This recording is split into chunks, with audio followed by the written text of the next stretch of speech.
Hi, thanks for stopping by. I'm thinking about bullies and victims right now. A lot of my friends are feeling victimized by other people's bullyish words, and then they're coming back with their own bullyish words, and I'm just reminded about how like bullies are just victims that are angry, and victims who get angry end up bullying each other. It's two sides of the same abusive stick. So the way out of it is to let it go. Take a deep breath, rise above it, or drop it, or both. Um, it's not a matter of right and wrong. It's a matter of energetic alignment. And if you're trying to convince somebody that you're right, then you're probably wrong. That's how it goes. If you're really right, you don't have to prove it. You just go about acting from that place when you're in alignment with your true nature and your true purpose. Then things unfold as they should in front of you, and you unfold as you should into things. And there isn't this big tension of having to prove that someone else is holding you down, or having to prove that someone else is wrong and you're right. I know that's an unpopular opinion. Lots of people, and you're entitled to your different opinion, and if you want to tell me about it, please do.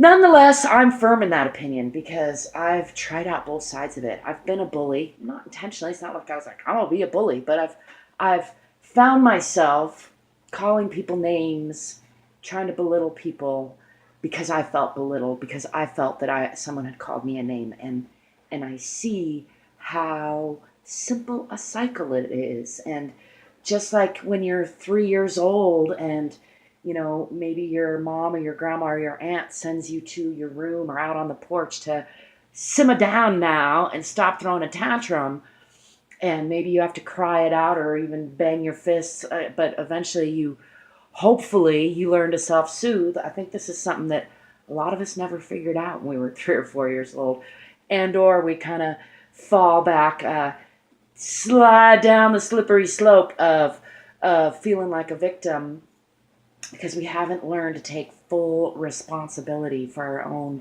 moods, thoughts, and actions. And at the end of the day, if you don't do that, then you always are going to be a victim to your own and everyone else's bullying words and thoughts. Because when people get disempowered, we're just like crabs in a pot. Have you heard that story of if you put one crab in a pot in a cage, called crab pots, but they're just like wire cages. Put it down on the seafloor with some crab food. A crab will crawl down in there to get the food, and if there's just one crab, it crawls out, no problem. But if there's two or more crabs, they will forever pull each other back down endlessly. And I have seen, and the way crabs are caught, largely, although there's some different, more gruesome ways now. But when I was growing up, crab pots were a popular way of crabbing, and you just put pots with no lids down at the bottom with food, and they get full to the brim with crabs, because crabs